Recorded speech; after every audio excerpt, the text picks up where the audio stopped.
rabbil alamin wa bihi nasta'in ala umurid dunya waddin. Wassalatu wassalamu ala sayyidil mursalin wa imamil muttaqin qaidil ghurril muhajjalin sayyidina wa maulana Muhammadin wa ala alihi wa ashabihi ajma'in, amma ba'd. Ahibati fillah, ada hari-hari yang kita nanti dengan penuh kerinduan. Karena kita tahu kita akan mendapatkan apa pada hari itu. Hari-hari kedatangan orang-orang yang dicintai. Hari tatkala seorang hendak mendapatkan hadiah Nobel atas apa yang dia perjuangkan. Tapi ada hari-hari yang menakutkan. Seperti seorang yang dikabarkan dia akan dieksekusi mati hari Selasa setelah sholat zuhur. Tentunya hari itu menjadi hari yang menakutkan. Begitu pula ada malam-malam yang terasa begitu panjang.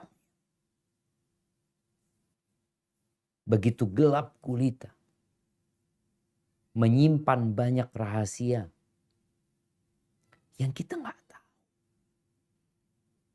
Bagaimana kondisi kita tatkala itu.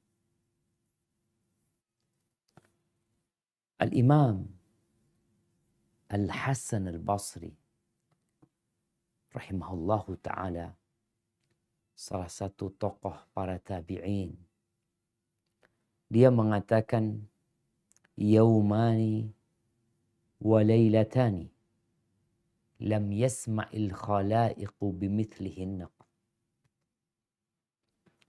Ada 2 hari dan 2 malam yang belum pernah makhluk mendengar seperti 2 hari dan 2 malam ini. Yang pertama beliau mengatakan lailatun tabitu ma'a ahli al-qubur walam tabit qablaha mithlaha. Satu malam di mana engkau bermalam bersama penghuni kuburan. Ya. Yang sebelumnya engkau gak pernah bermalam sama mereka. Kita melihat kondisi kita semalam bagaimana kita bermalam.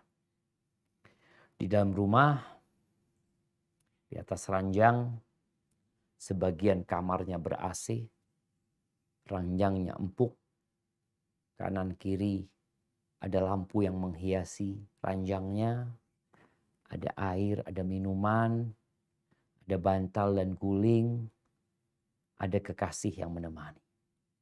Ada anak-anak yang tidur bersama. Ya. Itu sepertinya sudah biasa. Tapi bagaimana tatkala kita diantarkan oleh keluarga kita?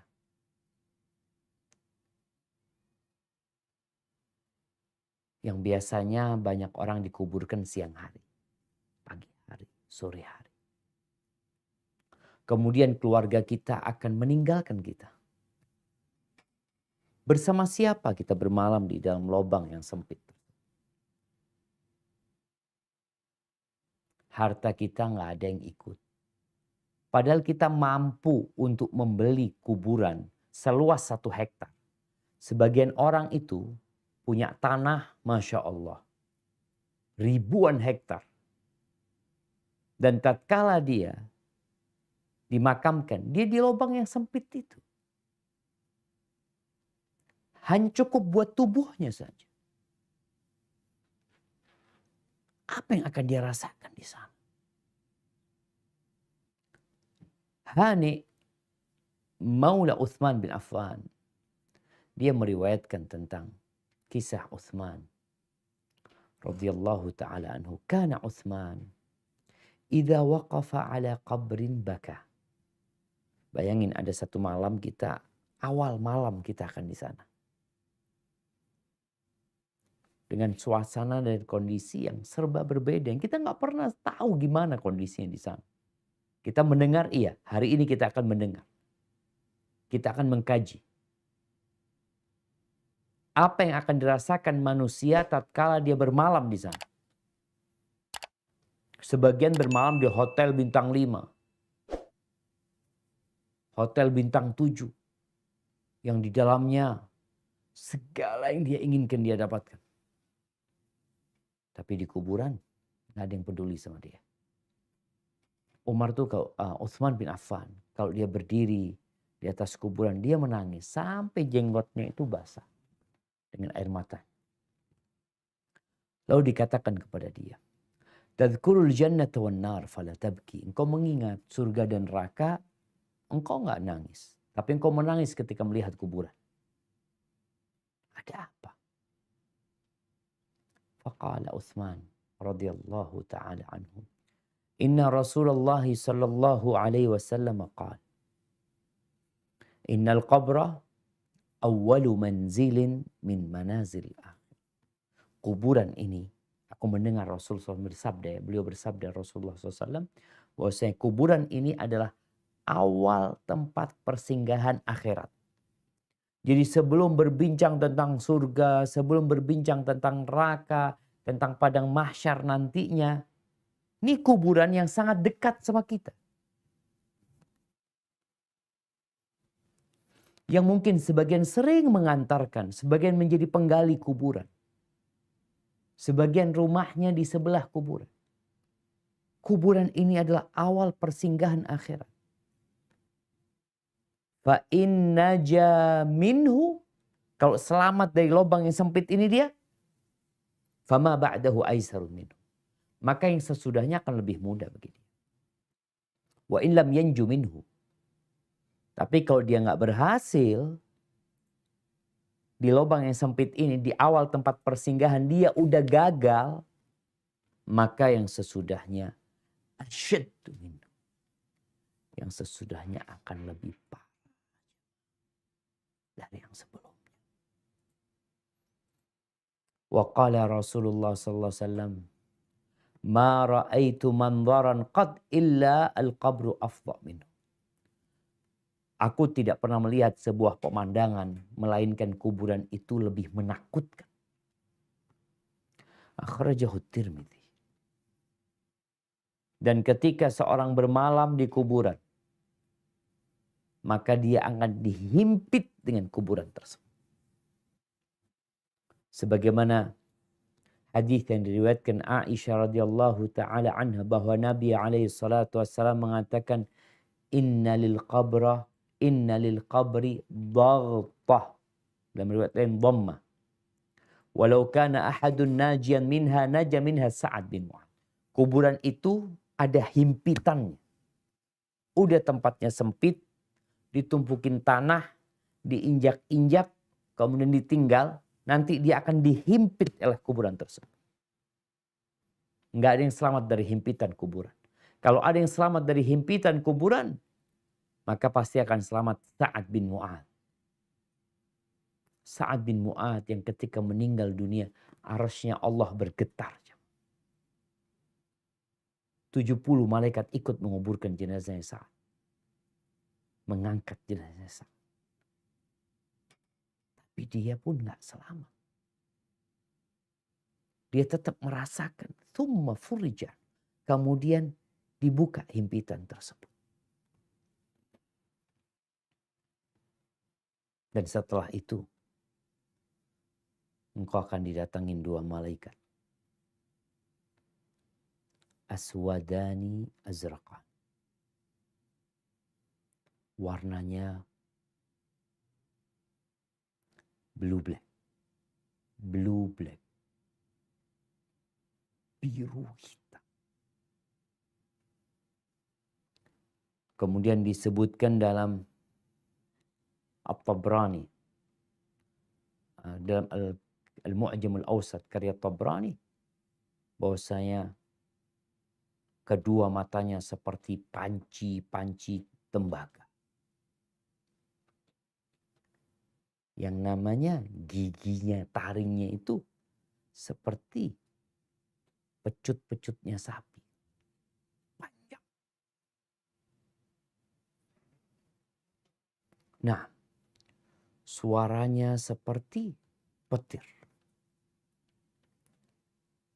Kemudian disebutkan bahwasanya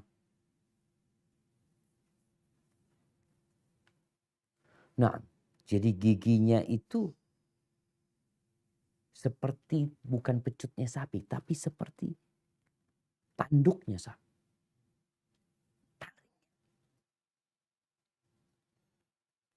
Kemudian dalam riwayat lain disebutkan bahwasanya keduanya menggali kuburan di alam yang berbeda itu dengan taringnya.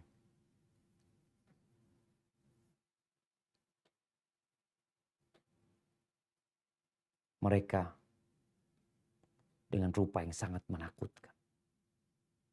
Di tangan mereka ada dari besi. Sampai disebutkan kalau ada semua orang kumpul untuk mengangkat palu tersebut, nggak ada yang bisa mengangkat palu. Lalu dia bertanya, "Man Rabbu?" Didudukkan. Siapa Rabb? Keluarga nggak ada. Kita hanya bersama amalan kita. Madinuk, apa agamamu? Ditanya tentang agama. Waman nabiyyu, siapa? Mungkin sebagian berpikir bahwa saya menjawab pertanyaan ini adalah perkara yang mudah. Yang jadi masalah engkau menjawab dengan keyakinan bukan dengan hafalan. Berapa banyak orang yang hafal, tapi di ruang ujian dia lupa, blank. Bagaimana tatkala engkau di dalam kuburan, tidak ada lagi yang mendampingimu. Kemudian ditanya oleh malaikat dengan rupa yang menyeramkan. Kiranya engkau mampu jawab. Yuthabbitullahu alladhina amanu bilqawli tsabiti fil hayati dunya wa fil akhirah. Orang-orang yang beriman Allah akan berikan ketetapan ketika dia ditanya di alam kubur sana. Yang orang-orang zalim maka dia akan tersesat karena sebenarnya dia selama ini hanya ikut-ikutan belaka. Ahibati fillah, di dalam hadis Bara bin Azib bahwa setelah malaikat bertanya kepada hamba ini, malaikat itu disebutkan namanya Munkar dan Nakir. Memang orang nggak kenal ini siapa orang yang tanya sama dia. Kalau yang bisa menjawab pertanyaan dengan benar, yunadi munadin minas sama, akan ada yang menyeru dari langit mengatakan an sadaqa abdi, hambaku telah berucap jujur, benar jawaban dia. Fa afrishuhu minal jannah, berikan dia babut permadani dari surga. Wa albisuhu minal jannah, berikan dia pakaian dari surga. Waftahu lahu baban ilal jannah, bukakan pintu bagi dia ke surga. Qala fayatihi min rauhiha wa tibiha, datang aromanya, wanginya, wa yufsahu lahu fi qabrihi madda basari. Dan di dalam kuburannya diluaskan sepanjang mata memandang. Kemudian datang mendampingi dia seorang laki-laki. Kalau dia laki-laki, seorang yang berwajah indah, berpakaian menarik, wangi baunya. Lalu dia mengatakan, orang ini mengatakan, absyir billadhi yasurruka, bergembiralah engkau dengan yang mengembirakanmu. Hadza yaumuka alladhi kunta tu'ad, ini hari yang dijanjikan kepadamu. Lalu orang ini bertanya, wa anta fabasyarakallahu bi khair, dan engkau semoga Allah memberikan kabar gembira kepadamu dengan kebaikan. Man anta, engkau siapa? Kok kalau ngelihat wajahmu, wajahnya orang baik ya, yang bawa kebaikan. Kata orang ini, ana amaluka salih, aku saleh. Fawallahi ma alimtuka illa kunta sari'an fi ta'atillah, aku tidak mengenalmu kecuali engkau orang yang bersegera dalam ketaatan kepada Allah. Bati'an fi ma'siyatillah. Engkau kalau berbuat maksiat lambat, mikir ini itu. Fajazakallahu khair. Maka semoga Allah memberikan kebaikan kepadamu. Diberikan balasan kebaikan kepada dia. Kemudian jamaah dibukakan bagi dia pintu ke surga dan pintu ke neraka. Fayuqal, dikatakan kepada dia, hadza manziluka law asaitallah. Ini loh tempat singgahmu di neraka nih. Ini ada tempat buat engkau. Kalau engkau bermaksiat kepada Allah, Allah telah berikan ganti kepadamu dengan yang lebih baik di surga. Ketika dia melihat surga jamaah, dia mengatakan, Rabbi ajil qiyamas sa'ah. Ya Allah, segerakan kiamat itu terjadi. Kenapa? Karena dia ingin pulang ke keluarganya. Dia ingin berangkat bersama kenikmatan-kenikmatan lain. Lalu dikatakan kepada dia, uskun. Tapi kalau dia orang fajir atau orang kafir yang salah menjawab pertanyaan malaikat, maka akan ada yang menyeru dari langit mengatakan, an kadzaba abdi, hambaku telah berdusta. Hamparkan bagi dia dari neraka, karpet dari neraka. Bukakan bagi dia pintu ke neraka. Maka datang panasnya, datang anginnya, aromanya, wa yudayyak alaihi fi qabrihi. Kuburannya disempitkan bagi dia sampai tulang-tulangnya itu berantakan. Kemudian datang kepada dia rajulun qabihul wajhi, datang seorang yang wajahnya buruk, yang aromanya busuk, yang pakaiannya jelek. Kemudian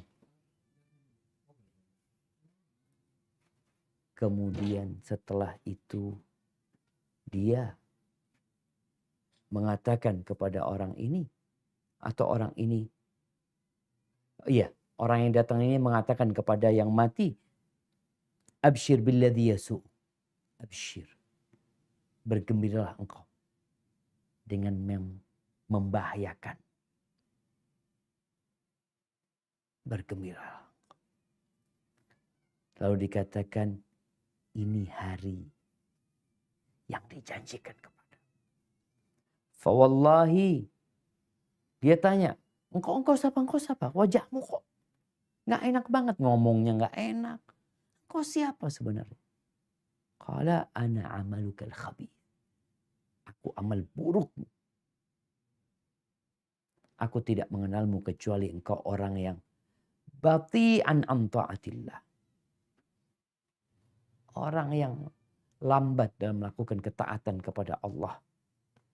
Sari'an ila ma'siyatillah. Yang kau berbuat dosa, bersegera berbuat dosa.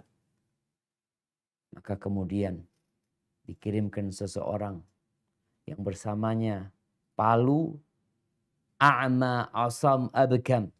Dia buta, tuli, bisu dengan palunya. Kalau dia memukul orang ini, hancur kepala dia. Teriak orang ini. Jadi ahibati fillah. Kemudian dia ingin kiamat tidak terjadi. Bagaimana dengan malam itu? Semoga Allah menyelamatkan kita di malam. Adapun malam yang kedua, kata Hasan al-Basri, adalah walailatun sabihatuha tusfiru an yaumil qiyamah. Malam yang pagi harinya menampakkan hari kiamat. Pagi harinya kiamat terjadi. Gimana jemaah?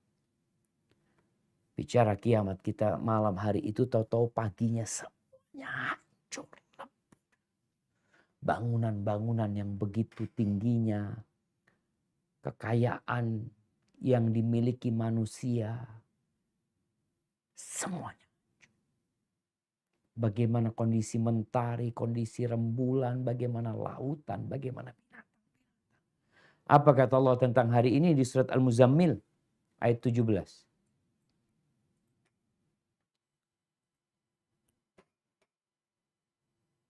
Naam, tafadhal. Al-Muzammil ayat 17.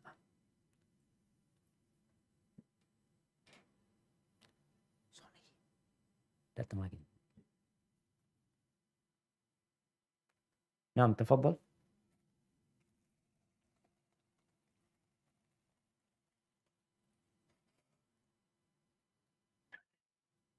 أعوذ بالله من الشيطان الرجيم فكيف تتقون إن كفرتم يوما يجعل الولدان شيبا.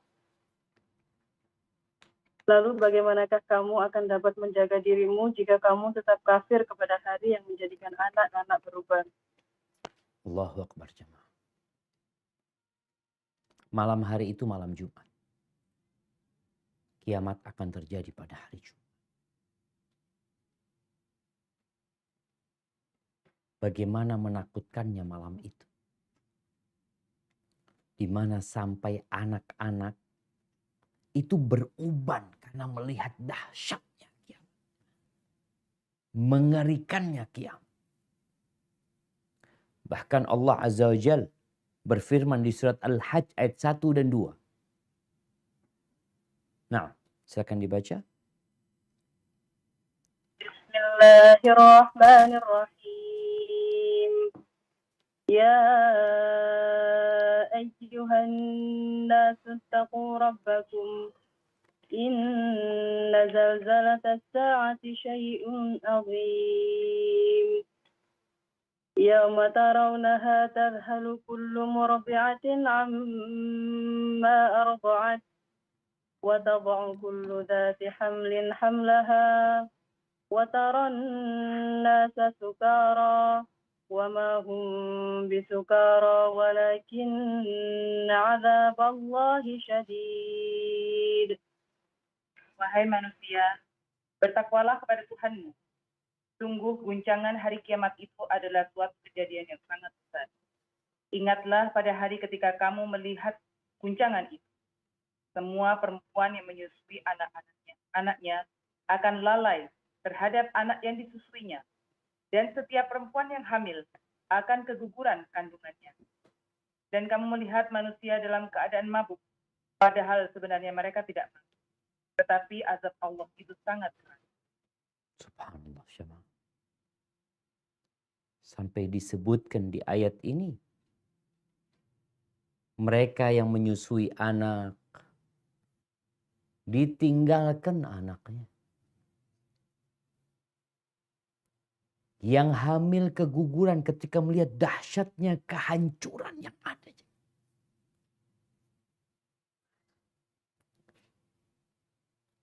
Subhanallah.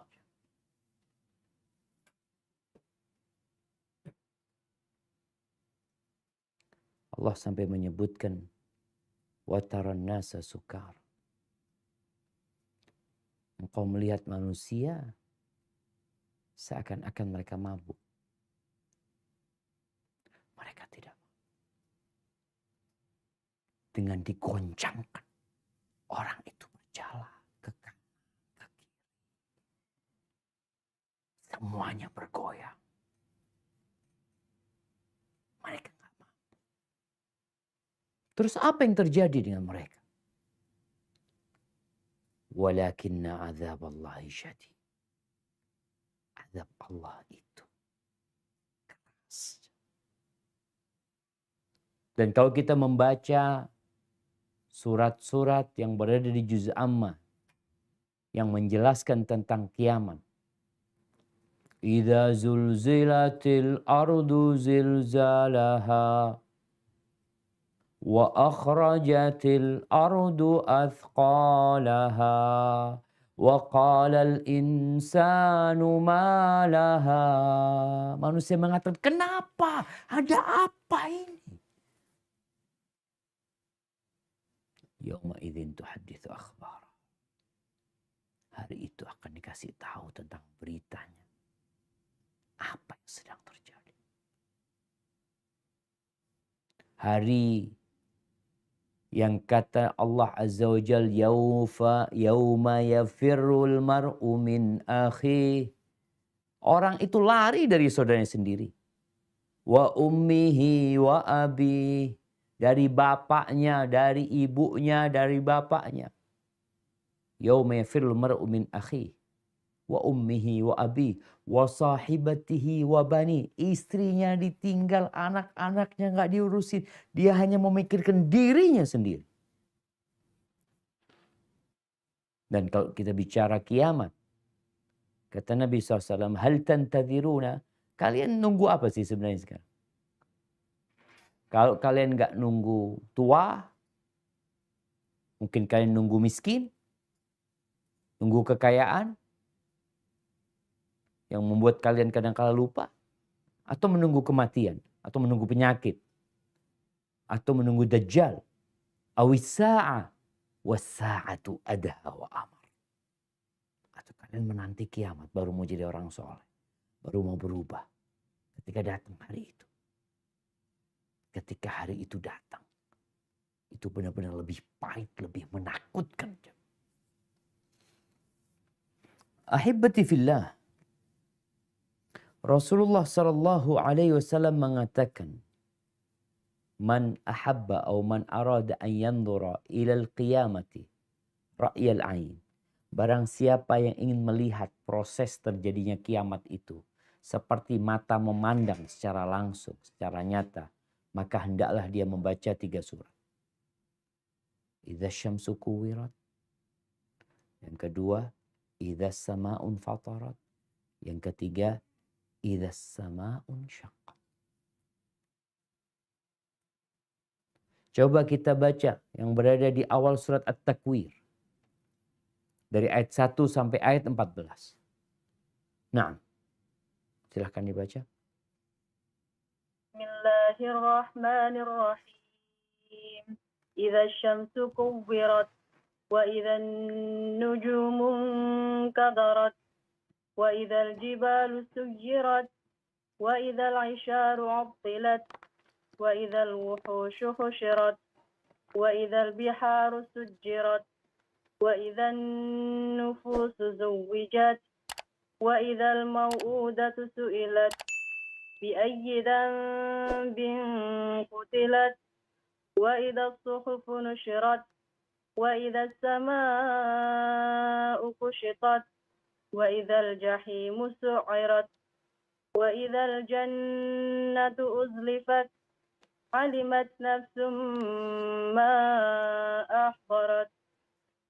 Apabila matahari digulung, dan apabila bintang-bintang berjatuhan, dan apabila gunung-gunung dihancurkan, dan apabila unta-unta yang bunting ditinggalkan, dan apabila binatang-binatang liar dikumpulkan, dan apabila lautan dipanaskan, dan apabila roh-roh dipertemukan dengan tubuh mereka, dan apabila bayi-bayi perempuan yang dikubur hidup-hidup sisanya, karena dosa apa dia dibunuh. Dan apabila lembaran-lembaran catatan amal telah dibuka lebar-lebar, dan apabila langit dilenyapkan, dan apabila neraka jahim dinyalakan, dan apabila surga didekatkan, setiap jiwa akan mengetahui apa yang telah dikerjakan. Allahu Akbar jemaah. Di awal surat At-Takwir ini ada 6 peristiwa sebelum atau 6 peristiwa tatkala sangkakala yang pertama ditiupkan. Dan 6 peristiwa setelah sangkakala yang kedua. Jadi tatkala Israfil meniupkan sur, tanduk, ditiup sama dia, maka terjadi kiamat. Kemudian ketika pada tiupan yang kedua dibangkitkan manusia. Pada saat tiupan yang pertama, 6 perkara yang disebutkan. Bagaimana mentari digulung, bagaimana bintang-bintang berjatuhan, bagaimana gunung dijalankan, bagaimana onta-onta betina yang biasanya dipedulikan sama pemiliknya, tahu-tahu onta-onta itu dibiarkan. Bagaimana binatang-binatang buas dikumpulkan. Bagaimana tatkala lautan dihidupkan. Ini peristiwa yang dikatakan oleh Hasan al-Basri tadi. Malam hari yang pagi harinya terjadi seperti ini. Ini benar-benar menakutkan. Adapun 6 peristiwa yang terjadi setelah sangkakala yang kedua. Maka yang pertama adalah tatkala jiwa-jiwa manusia dikumpulkan bersama tubuhnya. Atau dikelompokkan mereka nantinya. Di mana orang-orang yang berbuat dosa bersama para pelaku dosa. Orang akan dikumpulkan dengan orang yang dia cintai. Itu setelah tiupan sangkakala yang kedua. Kemudian bagaimana bayi-bayi perempuan dibangkitkan dan ditanya, kenapa engkau dibunuh sama bapak? Kenapa engkau dikubur hidup-hidup? Kemudian tatkala lembaran-lembaran dibagikan, dibuka. Dan bagaimana matahari, bagaimana langit yang kokoh yang kita lihat. Tanpa ada tiang, nanti menjadi lemah. Dan seakan-akan hilang langit itu. Dan neraka akan dihadirkan. Waji'a yawma idzin bi jahannam. Disulut itu api neraka. Digeret itu api neraka oleh 70.000 malaikat di setiap tali kekang. Dan tali kekang neraka itu ada 70.000 tali kekang. Setiap tali kekang itu ada 70.000 malaikat yang menyeretnya. Itu akan dihadirkan. Wa idzal jannatu uzlifat. Dan tatkala surga itu didekatkan. Ya tentunya pada hari itu semua orang tahu dengan apa yang dia telah perbuat. Allah menceritakan hal ini kepada kita agar kita mempersiapkan diri. Allah cerita tentang apa yang akan terjadi. Hasan al-Basri mengingatkan kita agar kita memikirkan malam ini, 2 malam ini dan 2 hari. Adapun 2 hari yang menakutkan adalah beliau mengatakan wa yauma ya'tikal basyir minallah imma bil jannati wa imma bin nar. Hari di mana ada yang memberikan kabar gembira kepadamu dengan surga atau dengan neraka. Membawa informasi, membawa berita yang engkau masuk neraka atau engkau masuk surga. Di surat Az-Zumar ayat 71-72. Allah menceritakan tentang bagaimana manusia-manusia yang hari itu digiring ke neraka. Dan di ayat 73-74 Allah menceritakan tentang bagaimana orang-orang digiring ke surga. Apa kata Allah Azza wa Jalla di surat Az-Zumar ini? Nah, silahkan dibaca.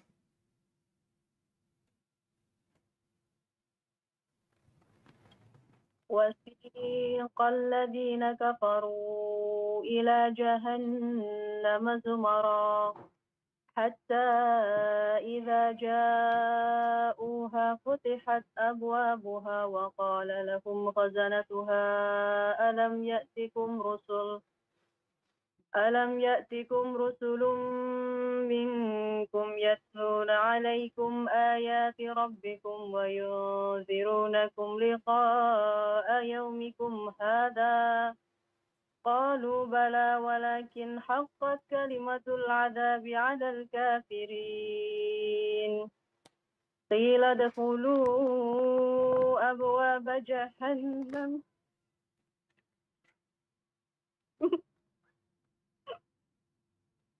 قيل ادخلوا أبواب جهنم خالدين فيها فبئس مثوى المتكبرين.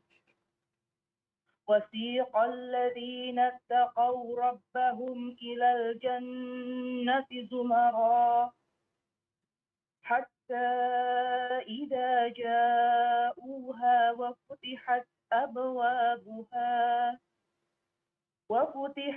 أبوابها وقال لهم خزنتها سلام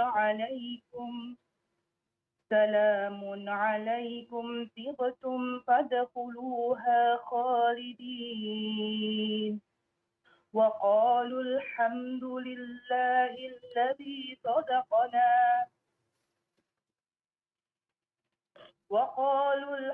لله الذي صدقنا وعده وأورثنا الأرض نتبوأ من الجنة حيث نشاء فنعم أجر العاملين. Orang-orang yang kafir digiring ke neraka jahanam secara berombongan. Sehingga apabila mereka sampai kepada neraka, pintu-pintunya dibukakan dan penjaga-penjaga berkata kepada mereka, apakah belum pernah datang kepadamu rasul-rasul dari kalangan kamu yang membacakan ayat-ayat Tuhanmu dan memperingatkan kepadamu akan pertemuan dengan hari ini? Mereka menjawab, benar ada. Tetapi ketetapan azab pasti berlaku terhadap orang-orang kafir. Dikatakan kepada mereka, masukilah pintu-pintu neraka jahanam itu. Kamu kekal di dalamnya. Maka neraka jahanam itulah seburuk-buruk tempat tinggal bagi orang-orang yang menyombongkan diri. Dan orang-orang yang bertakwa kepada Tuhannya diantar ke dalam surga secara berombongan. Sehingga apabila mereka sampai kepada surga dan pintu-pintunya telah dibukakan, penjaga-penjaganya berkata kepada mereka, kesejahteraan dilimpahkan atasmu. Berbahagialah kamu. Maka masuklah kamu ke kalian. Dan mereka berkata, segala puji bagi Allah yang telah memenuhi janjinya kepada kami dan telah memberikan tempat ini kepada kami. Sedang kami diperkenankan menempati surga di mana saja yang kami kehendaki. Maka surga itulah sebaik-baik balasan bagi orang-orang yang beriman. Barakallahu fiik. Inilah hari yang sangat mengkhawatirkan. Karena kita tidak tahu kita akan digiring bersama siapa. Yang digiring ke neraka jahanam, maka mereka akan ditanya oleh malaikat-malaikat yang menjaga neraka. Karena Allah Jalla Jalaluh tidak mengazab hambanya kecuali setelah menegakkan hujjah kepada mereka.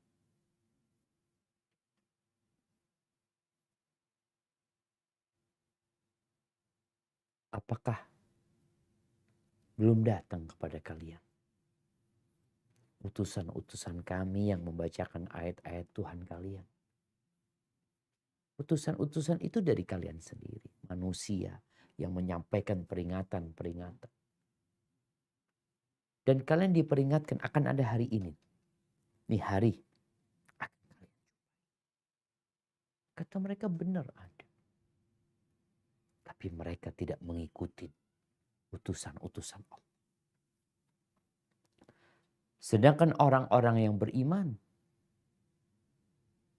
ketika mereka digiring menuju ke surga Allah Azza wa Jalla, bagaimana pintu-pintu surga dibuka, lalu para malaikat menyambut mereka, memberikan kabar gembira kepada mereka, mengatakan, salamun alaikum, salam, keselamatan buat kalian. Itu hari yang begitu bahagianya buat penghuni surga. Mereka berada kekal selama-lamanya di sana. Bagaimana gembiranya kelompok yang kedua dan bagaimana merananya kelompok yang pertama pada hari itu. Dan semua dimulai dengan hari ini yang kita masih hidup. Al-yawm amal. Hari ini kita beramal terus. Kita berzikir, bertasbih, meninggalkan kemaksiatan, sholat malam, sodako, puasa sunnah. Menjaga hati kita, membersihkannya dari hasad, iri, dengki. Yang kita melihat balasannya bukan sekarang. Ghadan, besok balasan. Akan datang tuh hari engkau mendapatkan balasan dari apa yang dikerjakan. Dunia ini penjara buat orang beriman. Ya. Ad-dunya sijnul mu'min. Penjara buat orang beriman. Kita harus melakukan ini, itu nggak boleh. Ya Allah, aturannya banyak banget. Wa jannatul kafir, surganya orang-orang kafir. Tapi sebentar kalau bicara surga buat mereka. Maka berdoalah tiap hari.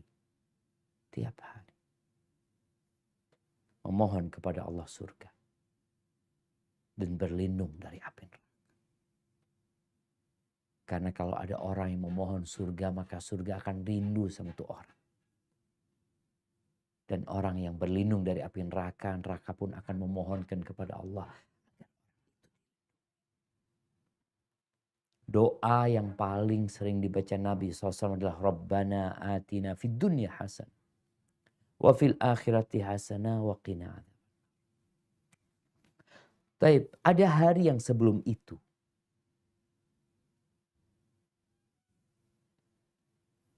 Yaitu hari dibagikannya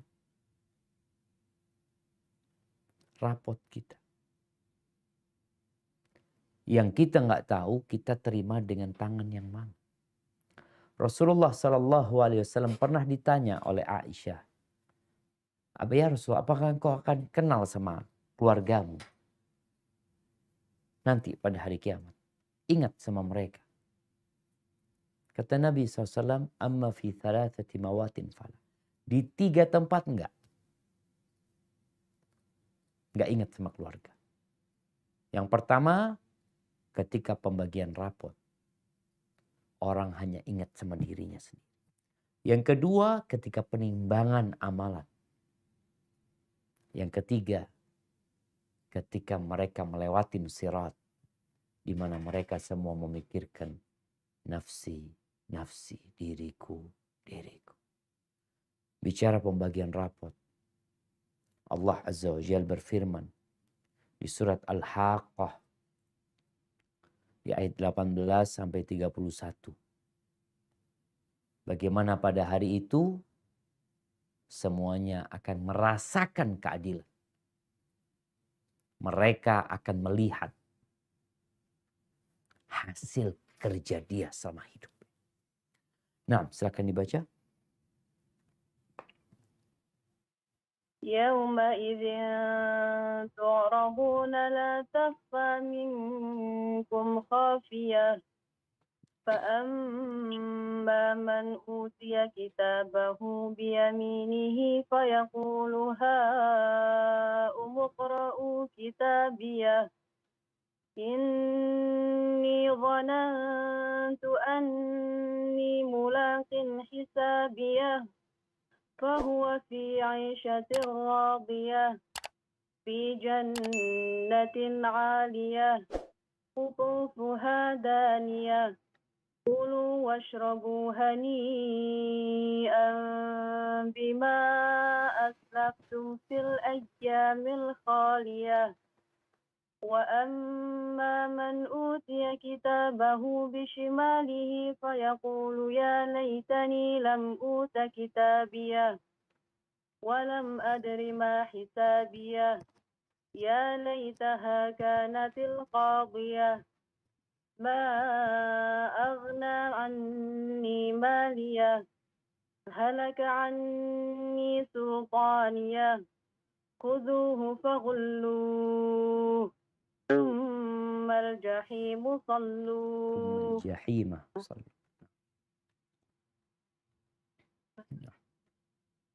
ثم الجحيم صلوه. Pada hari itu kamu dihadapkan kepada Tuhan. Tidak ada sesuatu pun dari kamu yang tersembunyi bagi Allah. Adapun orang yang kitabnya diberikan di tangan kanannya, maka dia berkata, ambillah, bacalah kitab ini. Sesungguhnya aku yakin bahwa suatu saat aku akan menerima perhitungan terhadap diri. Maka orang itu berada dalam kehidupan yang diridhoi, dalam surga yang tinggi. Buah-buahannya dekat. Kepada mereka dikatakan, makan dan minumlah dengan nikmat karena amal yang telah kamu kerjakan pada hari-hari. Dan adapun orang yang kitabnya diberikan di tangan kirinya, maka dia berkata, alangkah baiknya jika kitab ini tidak diberikan kepadaku, sehingga aku tidak mengetahui bagaimana perhitunganku. Wahai, kiranya kematian itulah yang mensudahi segala sesuatu. Harta sama sekali tidak berguna bagi kekuasaan telah hilang dariku. Allah berfirman, tangkaplah dia, lalu belenggulah tangannya ke lehernya, kemudian masukkanlah dia ke dalam api neraka yang menyala. Na'udzubillahi minan nar. Akan datang hari itu ya. Yang kondisi manusia tatkala pembagian rapot, mereka berlutut. Mereka melihat rapot itu berterbangan. Semua ingin mengambil dengan tangan kanan. Tapi ada yang tidak bisa. Datang dari arah kiri itu kita. Datang dari belakang punggungnya. Dia ambil itu kita. Yang mendapatkan kitabnya dengan tangan kanannya dari arah kanannya, tentunya hari itu hari yang penuh kebahagiaan. Bagaimana kita melihat penghargaan, penghormatan yang diberikan kepada seseorang di hadapan orang banyak, disampaikan fulan seperti ini, dia mendapatkan hadiah, nih yang mendapatkan kitab dengan tangan kanannya. Dia akan berkata, ha'umu qra'u kitabiyah. Bacalah nih kitabku, baca rapotku ini. Kenapa dia melakukan itu? Karena dia gembira. Selama ini ada kawan-kawannya yang meledek dia, yang memperolok-olok dia, pada hari itu dia berikan nih kitabku, baca. Inni dhonantu anni mulaqin hisabi. Aku yakin aku akan mendapatkan perhitunganku ini. Aku yakin sholatku dulu gak sia-sia. Aku yakin puasaku gak sia-sia. Aku yakin zikirku, berangkat hajiku, berangkat umrohku gak sia-sia. Ada keyakinan dia dengan itu, maka dia beramal dalam kehidupan ini. Maka fahuwa fi 'isyatin radiyah. Dia akan berada dalam kehidupan yang memuaskan. Adapun yang dapat kitab dengan tangan kirinya atau dari arah kirinya, apa yang dia inginkan? Dia mengatakan, ya laitani lam uta kitab. Dia kata, aku gak dikasih kitab. Sehingga aku gak tahu isinya apa. Orang tuh tahu dengan apa yang dia kerjakan. Dia berpikir dengan kematian selesai urusannya. Lah. Maka ketika dia mengatakan, ya laitaha kanatil qadhi. Andai kata kematian itu menyelesaikan segala-galanya. Orang mati gak ada hari kebangkitan. Selesai bagi dia. Karena dia menyebutkan gak ada gunanya hartanya, jabatannya, kekuasaannya. Gak ada gunanya. Maka ahibati fillah, 2 malam dan 2 hari ini yang disebutkan oleh Hasan al-Basri hendaklah menjadi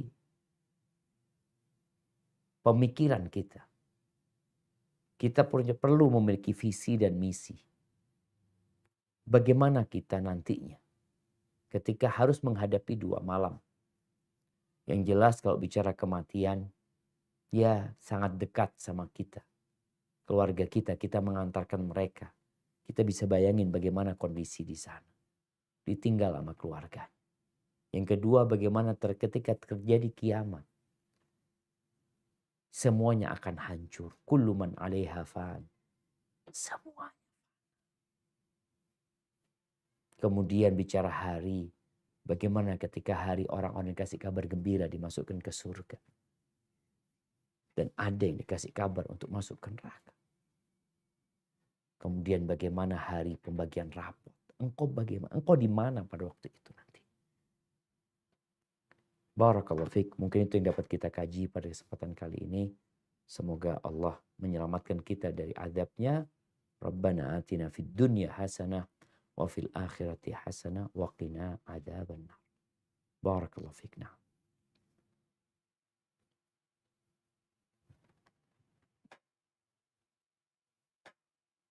Pertanyaan dari Brisbane, Ustaz. Tafadhali, nah. Kemarin saya Suaranya kok nggak jelas, putus-putus. kurang dekat ya.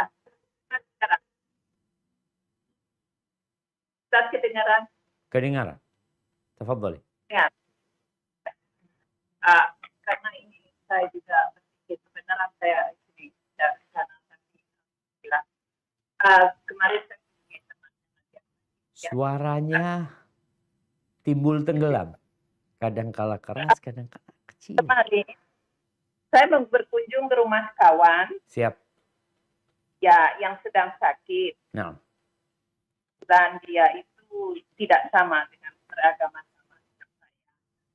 Tapi dia ada permintaan kemarin yang saya belum bisa jawab. Karena dia ingin kalau dia meninggal saya mengurus kematiannya bagaimana.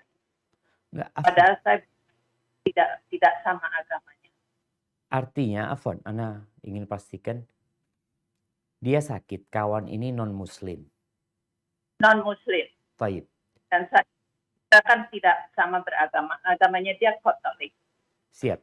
Ya. Ibu mau Nah, membesuk dia. Dia meninggalkan pesan, mari bisa nggak kamu itu pengabdian, nggak usah dibayangkan, tapi jujur saja. Nah, saya tidak berani jawab. Nanti saya tanyakan. Bagaimana hukumnya dalam Islam? Nah, barakallahu fiik. Iya, ahibati fillah. Mungkin ini jadi kesempatan sebenarnya mendakwain dia. Sampaikan kepada dia tentang Islam, ya, indahnya Islam. Sampaikan kepada dia bahwa akan ada kehidupan di alam yang selanjutnya. Apa yang kita bahas tadi mungkin bisa disampaikan tentang ada 2 malam dan 2 hari yang manusia harus memikirkannya. Kalau kemudian dia nggak masuk Islam, dia mati dalam kondisi kafir, bolehkah kita menguburkannya? Ya boleh, kita menyelesaikan penguburannya nggak ada masalah. Ketika paman Nabi meninggal dunia, Abu Thalib meninggal dunia, Ali datang kepada Nabi SAW bahwasanya pamanmu telah meninggal dunia. Maka Nabi mengatakan kepada Ali bin Abi Thalib, ya udah engkau kuburin. Jadi itu yang kita lakukan, dikuburkan. Ketika perang Badar, itu jenazah orang-orang kafir tidak dibiarkan tergeletak, ya, tetap dikuburkan juga. Jadi kalau sekedar menguburkan jenazah orang kafir, kalau memang nggak ada yang mau menguburkan, ya kita yang nguburin. Itu satu hal yang nggak ada masalah, ya. Karena kita tidak melakukan ritual apa-apa, kita hanya menguburkan dia, artinya supaya dia tidak mengganggu. Namun kalau ada keluarganya yang mau menguburkan, ya silahkan. Yang penting bagaimana jenazah itu dikuburkan. Jenazah orang kafir atau orang non-muslim itu dikuburkan. Itu kalau mamai dia minta kita supaya menguburkan, nguburin. Karena Nabi SAW memerintahkan kepada Ali bin Abi Thalib untuk menguburkan jenazah bapaknya. Padahal ada kerabat yang non-muslim, tapi Ali yang akhirnya menguburkan jenazah bapaknya. Seperti itu, wallahu a'lam. Nah, Assalamualaikum Ustadz. Waalaikumsalam Barakallahu fiik. warahmatullahi Pertanyaan dari wabarakatuh. Ustadz. Nah, tafadhal. Ustadz mau tanya, apakah ada hukum yang membolehkan kita untuk makan dan minum di restoran yang tidak halal, tapi kita misalnya cuma minum teh aja atau makan kue gitu yang kita tahu halal ingredients-nya gitu. Karena di sini juga kan mayoritas restoran nggak halal ya, dibanding yang halal itu lebih sedikit gitu. Apakah ada hukum yang membolehkan Ustadz seperti itu? Na'am, barakallahu fiik. Ya, ahibati fillah. Wallahu a'lam ya. Kalau kita harus duduk di tempat tersebut ya. Kalau bicara makan dan minum ini, yang ada larangan dari Nabi SAW yang Anda tahu adalah kita minum atau duduk di tempat yang ada khomer di sana diputar. Jadi mejanya itu ada khomer di situ. Kita seharusnya pindah cari tempat yang lain. Jadi kalau bicara tadi di restoran, umpamanya di sana dijual makanan yang haram. Tapi ada makanan yang halal. Kalau dia bisa beli, dia bawa, itu akan lebih mulia buat dia. Karena di antara bentuk mengingkari kemungkaran dengan hati adalah meninggalkan tempat-tempat adanya kemungkaran tersebut. Tapi kalau di tempat itu nggak ada tempat lain, Ustaz, Ana harus makan di sini. Itu mungkin babnya jadi bab darurat kalau memang harus makan di situ. Jadi tetap lebih baik untuk makan di tempat lain, kita beli makanan yang halal di tempat yang tadi bercampur ya, restorannya itu restoran bercampur. Bukan restoran haram maksudnya. Restoran di situ ada barang-barang yang halal, dia jual air, yang air itu halal umpamanya. Boleh kita beli air di tempat tersebut sebenarnya. Hanya yang jadi masalah tatkala kita harus duduk di tempat tersebut. Sehingga lebih utama untuk cari tempat lain. Tapi kalau enggak, wallahu a'lam bishawab. Seperti itu. Nah. Assalamualaikum warahmatullahi wabarakatuh, Ustaz. Waalaikumsalam warahmatullahi Di wabarakatuh. luar tema, Ustaz. Ada Tafadhal, nah. pertanyaan titipan. Kalau ini masalah waris, Ustaz. Kalau kita, jadi ada keluarga, anaknya itu satu sakit gitu, Ustaz. Maksudnya dia sakit total gitu yang apa sih sakitnya itu ya. Jadi iyalah, jadi nggak bisa. Kalau misalnya dikasih harta juga dia nggak bisa, nggak ngerti uang gitu loh, Ustaz. Terus dalam pembagian waris itu gimana, Ustaz, untuk anak tersebut? Apakah boleh dikasihkan ke orang lain untuk sedekahnya dia atau harus bagaimana? Ya. Assalamualaikum. Anak ini apa? Anak ini jadi dia udah nggak bisa berpikir, Ustaz. Gila. Iya. Iya. Dia gila. Enggak gila, Ustaz. Tapi nggak bisa berpikir, lupa semuanya gitu. Sakit, artinya kena penyakit yang menyebabkan hilang ingatan dia. Iya. Nah, barakallahu fiik. Ya, ahibati fillah. Berkaitan dengan orang yang hilang ingatan atau orang yang gila, kita tahu bahwasanya penahnya malaikat kan diangkat. Rufi al-qalam an thalath. Anis sabi, dari anak yang bayi sampai dia balik. Orang gila sampai dia sadar. Tadi dikatakan dia nggak gila tapi hilang ingatan. Akalnya nggak ada bersama dia. Kemudian yang ketiga adalah orang yang tidur sampai dia bangun. Hartanya anak kecil itu milik dia. Hartanya orang gila itu milik orang gila. Milik orang gila. Sedangkan walinya yang ngurusin dia itu diperbolehkan dia menggunakan harta itu yang bermanfaat buat dia, buat orang yang gila ini. Bicara dia perlu makan, dia perlu pakaian, maka boleh. Tapi kalau sang wali ini mensodakohkan, maka ini bermasalah. Kenapa kok bermasalah? Karena dia nggak dapat izin dari yang orang gila ini. Loh kan dia memang nggak bisa berpikir, tapi harta itu milik dia. Kalau dia mati, harta jadi milik ahli waris nantinya. Sehingga kalau ini kan manfaat sodako itu pahalanya buat dia. Dia gila, dia nggak perlu pahala. Artinya kalau dia dibicarakan, penanya malaikat diangkat dari dia. Dia kalau berbuat dosa pun nggak dicatat dalam kondisi memang akalnya nggak ada bersama dia. Maka wallahu alam bisawab, tetap nggak boleh kita. Ini kemarin dibahas sama teman-teman beberapa ustadz tentang masalah yang seperti ini. Pendapat yang lebih kuat bahwasanya itu miliknya dia. Wali itu hanya boleh menggunakan tuh harta yang maslahatnya balik ke dia. Balik kepada dia sekarang ini. Karena boleh jadi ini orang nantinya sehat, sadar. Tanya fulusnya anak mana? Oh disodakohkan. Habis duitnya. Yang ada cuma cukup buat makan. Berarti kita membahayakan dia. Sebagaimana harta dia, kalau dia mati, ada pemiliknya. Siapa? Ahli warisnya. Sehingga wali itu hanya boleh bertasarruf ya, memanfaatkan itu harta yang maslahatnya balik kepada dia.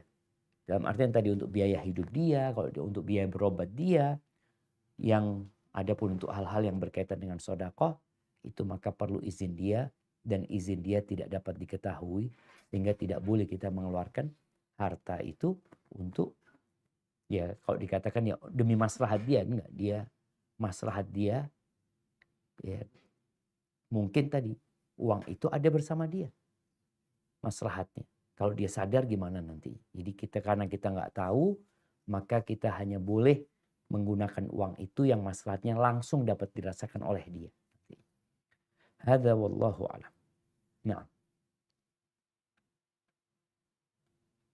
Assalamualaikum Ustadz, ini ada titipan pertanyaan dari KL. Kami berencana memasukkan putri kami ke sekolah sunnah yang pembina dan pengawasnya beberapa asatidz sunnah. Tetapi untuk keperluan publikasi, sekolah mengupload foto dan video atau kegiatan wawancara murid-murid perempuan ke media sosial atau YouTube. Apakah sebenarnya sekolah diperbolehkan melakukan ini Ustadz? Hal ini sedikit mengganjal bagi kami selaku calon orang tua murid. Mohon nasihatnya. Jazakallah khair. Masya Allah, barakallah fiik. Ya, ahibati fillah.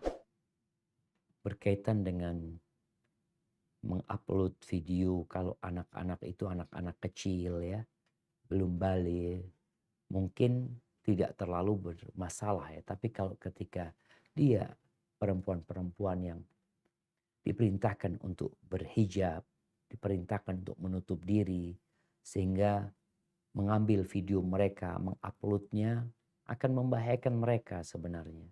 Tapi wallahu a'lam, kalau tadi dikatakan mereka adalah sekolah sunnah ya, yang kemudian mereka melakukan itu untuk kepentingan publikasi, mungkin bisa ditanyakan kepada mereka, kenapa mereka melakukan itu, apakah ada dalam dasar yang mereka ikutin. Jadi kadangkala kita perlu juga mendengarkan alasan mereka ketika mereka melakukan sesuatu yang menurut kita kok kayaknya kurang pas, kurang tepat. Jadi nasihat ana buat sang ibu yang ingin memasukkan anaknya sekolah di sana, mempertanyakan hal itu kepada mereka. Sehingga dapat jawaban, maka nanti dari jawaban tersebut kita baru dapat menilai apa sebenarnya yang terjadi di sekolah tersebut. Hadza wallahu a'lam bissawab.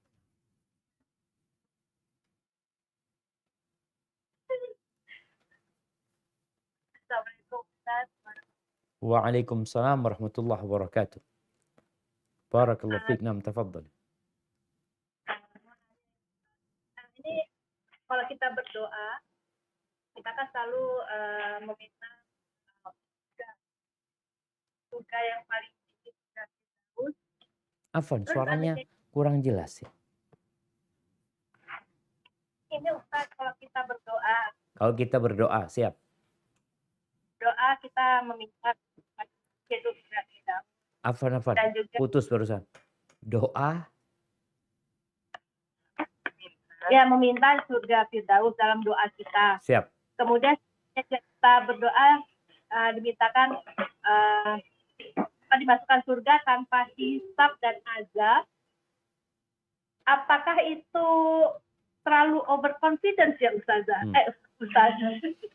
Terlalu overconfidence kalau kita meminta, takutnya seperti hadis tadi disebutkan kita persakaan kita kepada Allah itu berdasarkan tindakan kita tadi. Nah, itu tuh pertanyaan saya, apakah itu terlalu pede untuk meminta seperti itu atau gimana Ustaz? Jazakallahu khairan. Barakallahu fikum. Naam. Ahibati fillah. Kalau bicara minta surga, yang kata Nabi SAW, idza sa'altumullah al-jannah fasaluhul firdaus al-a'la.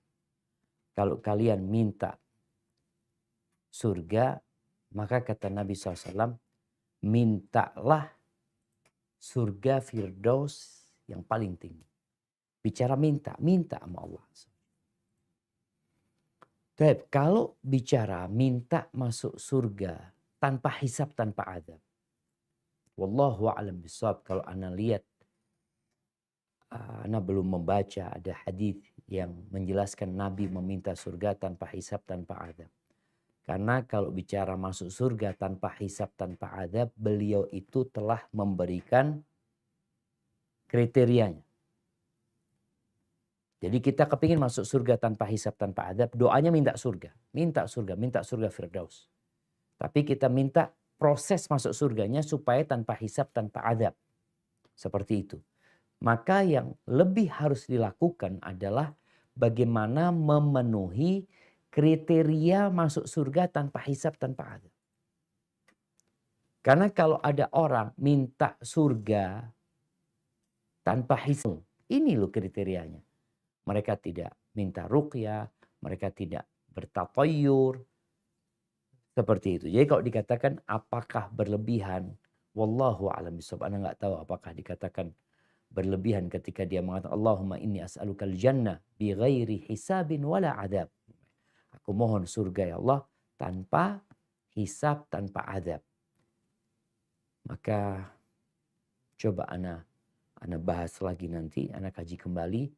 Tapi yang ada dalam hadis-hadis kita disuruh minta surga sama surga Allah Azza wa Jal dan surga yang tertinggi yaitu surga Firdaus. Walaupun kadang-kala kalau bicara amalan kita, ya Allah Ustaz, ana amalannya jauh sih Ustaz ya. Tapi minta nggak apa-apa, minta surga yang paling tinggi. Karena Nabi menyuruh kita.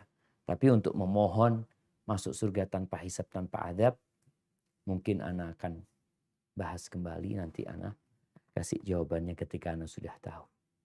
Barakallahu fiik.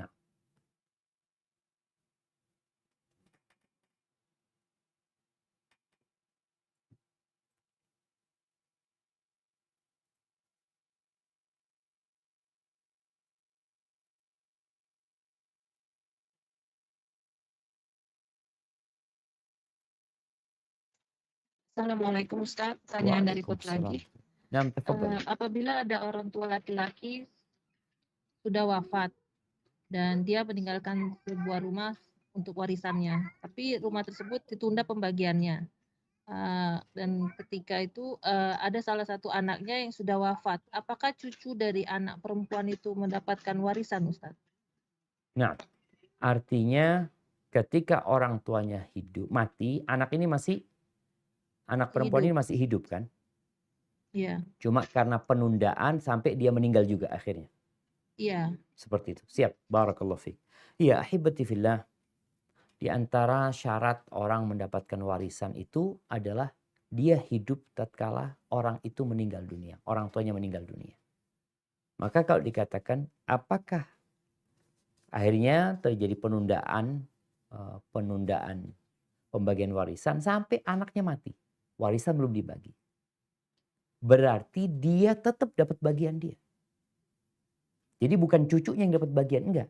Nih ibunya nih dapat bagian. Nanti setelah ibunya dapat, baru ini harta ibunya jadi warisan buat anak-anaknya. Jadi bukan cucunya yang dapat warisan dari harta kakeknya, tapi sang cucu ini dapat warisan dari harta ibunya.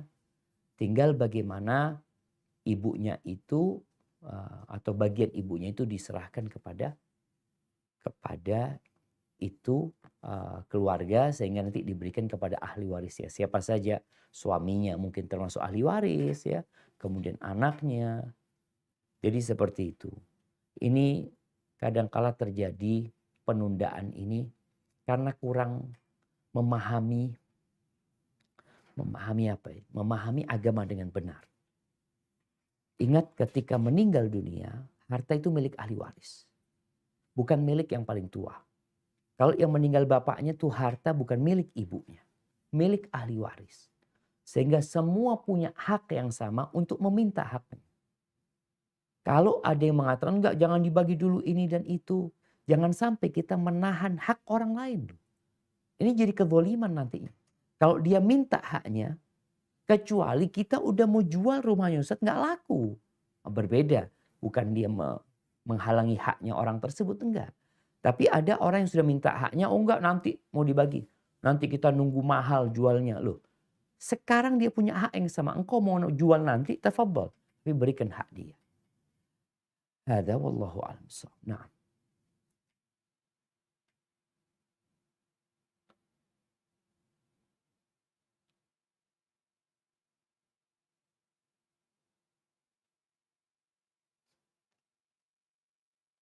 Assalamualaikum warahmatullahi wabarakatuh, Ustaz. Waalaikumsalam warahmatullahi wabarakatuh. Naam, tafadhali. Ada titipan pertanyaan Ustadz, kalau ada non-muslim sudah divonis nggak lama lagi umurnya, kalau dia dikasih air zam-zam dengan niat agar dia bisa dikasih hidayah, boleh apa enggak?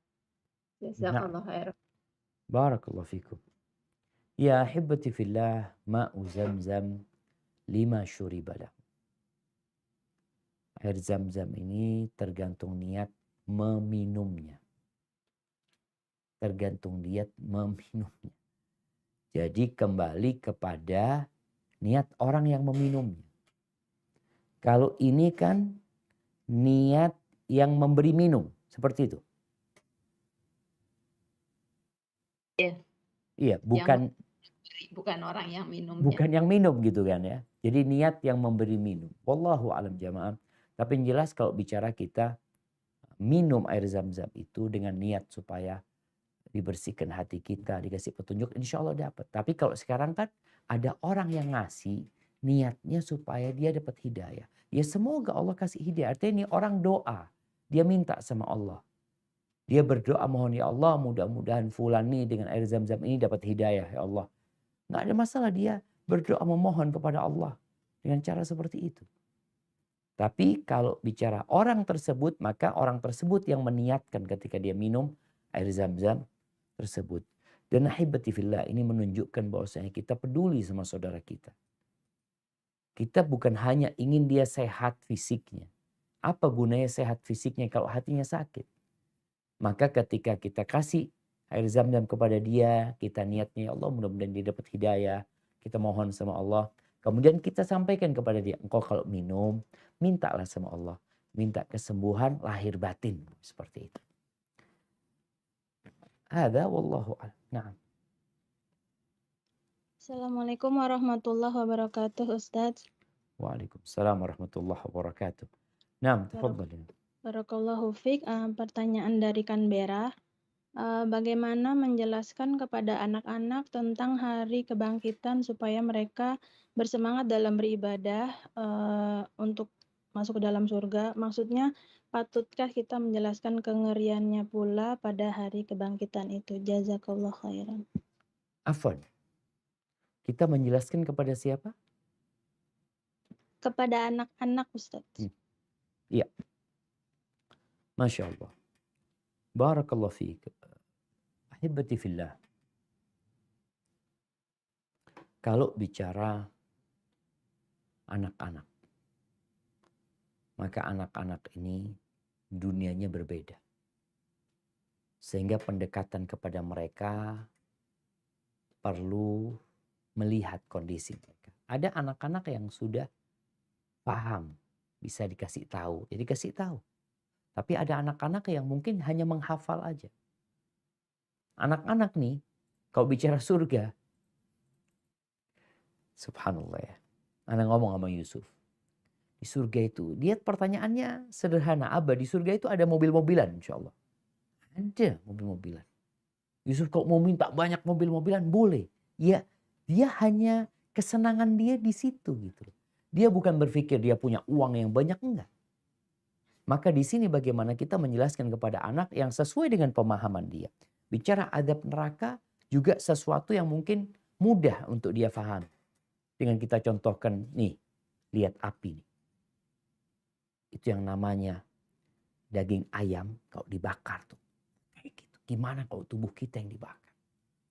Jadi selain kita mengajarkan kepada mereka untuk berdoa, memohon kepada Allah surga dan dijauhkan dari api neraka, kita juga perlu menjelaskan kepada dia bagaimana indahnya surga Allah dan bagaimana dahsyatnya neraka. Barakallahu fiik. Nah.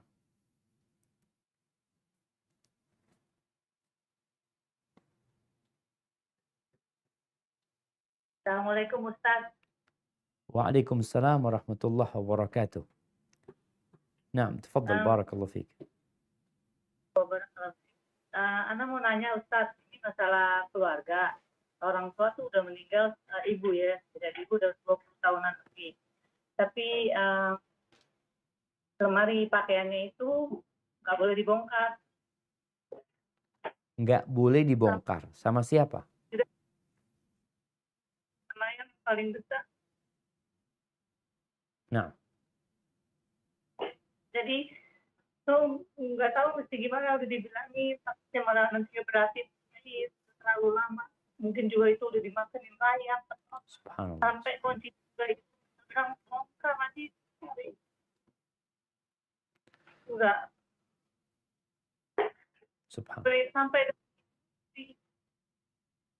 ditimbang. Apakah itu maksudnya memberatkan? Allah yarham, karena maksudnya itu lebih baik pakai dengan yang lain yang berduka dibanding ini seperti itu. Nah, Masya Allah, barakallahu fiik. Ya, ahibati fillah. Dunia mal'unah. Dunia ini terlaknat.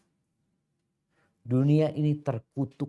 Mal'unun ma fiha. Kata Nabi, yang di dalamnya semuanya terkutuk. Illa dzikrallah wa mawala. Kecuali mengingat Allah Azza wa Jalla dan ketaatan kepada Allah. Wa alimun au muta'allim. Au alim, orang yang berilmu dan orang yang mau belajar. Tadi sempat Anda sampaikan kadangkala bicara warisan ini. Ada salah satu anggota keluarga merasa dia yang berkuasa. Masalah pembagian warisan. Ingat, yang bagi warisan ini bukan ana, bukan antum, bukan pemerintah, bukan hakim, bukan ustaz. Nggak ada yang punya hak membagi warisan. Terus siapa? Allah Azza wa Jalla yang membagi. Yusikumullah. Allah yang kasih wasiat kepada kalian. Allah yang perintahkan kepada kalian. Bagiannya fulan sekian, bagiannya fulan sekalian. Sekian. Sehingga tatkala ibu meninggal dunia, selesai urusan ibu sudah dengan dunia ini. Ketika utangnya dilunasin, wasiatnya ditunaikan, masalah harta yang tersisa itu milik bersama. Milik ahli waris.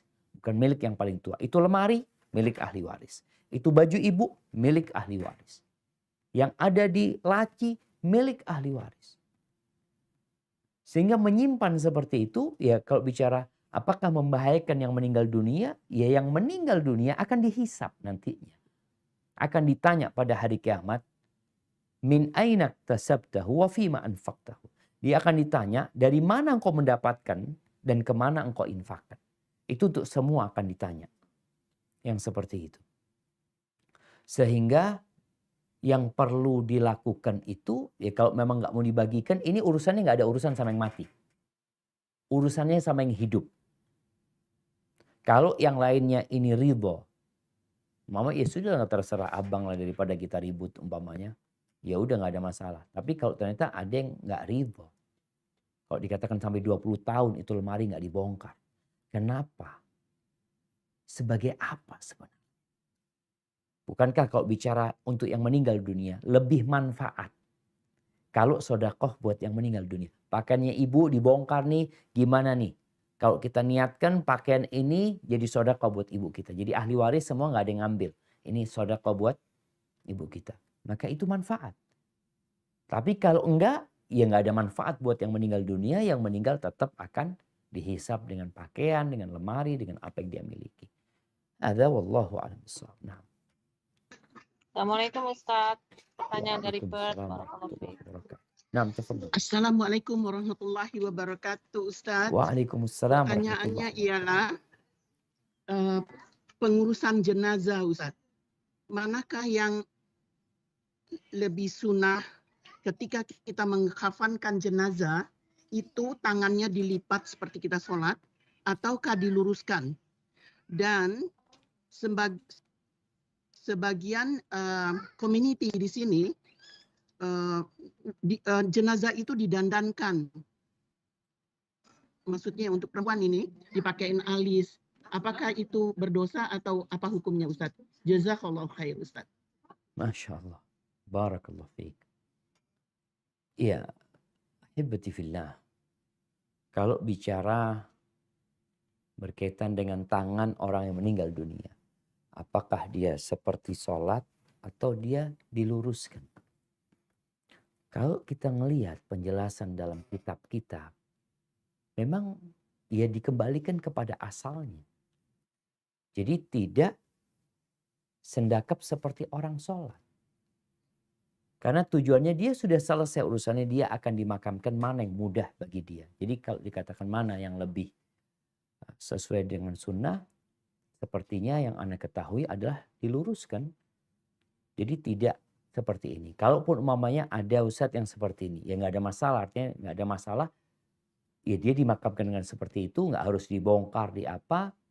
Ya udah, yang penting dia dimakamkan seperti itu. Kalau bicara di rias jenazah itu, apa tujuannya?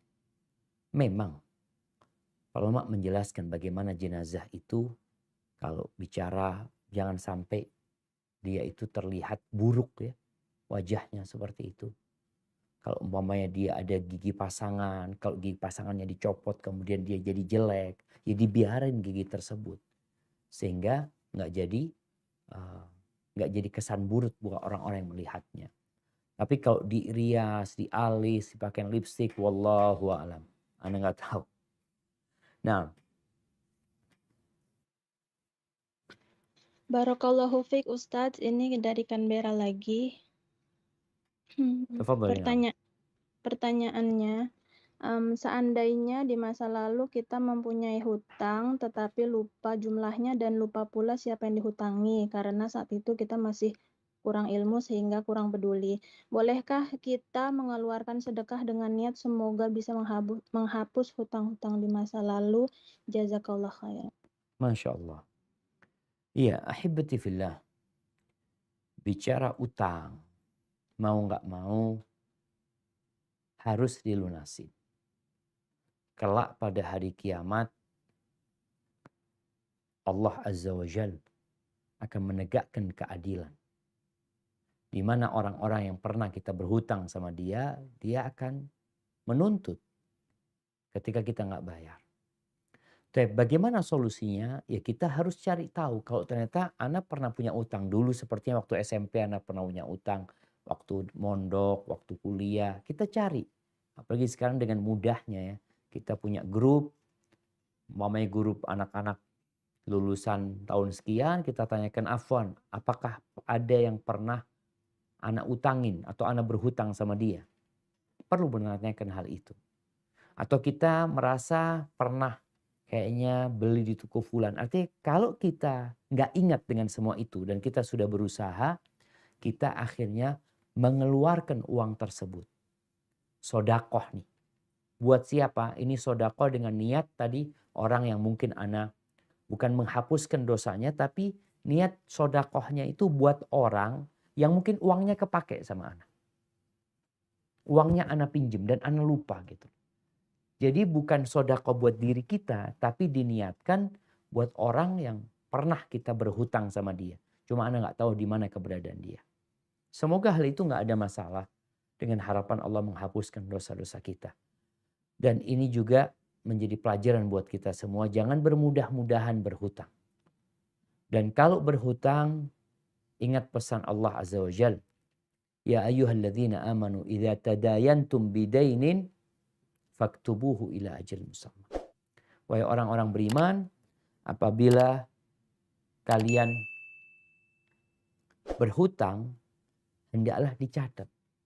Sehingga kita jadi tahu.